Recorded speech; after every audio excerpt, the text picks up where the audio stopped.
السلام عليكم ورحمة الله. خالد ديال السلالات العمر 12 اليوم، واخد الفاكسان ديالو الأولى. خالق مليح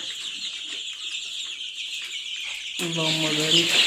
كاينه واحد تقريبا ما بين 360 و 400 حبه هنايا. اللي بغا ان شاء الله يتواصل معايا مرحبا. انا اللهم بارك.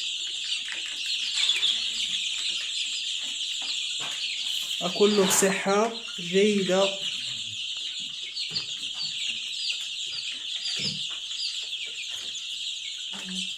الأغلبية ديالو في من قسم الأسترالي الأسود، نيجر الأبيض، السوسكس.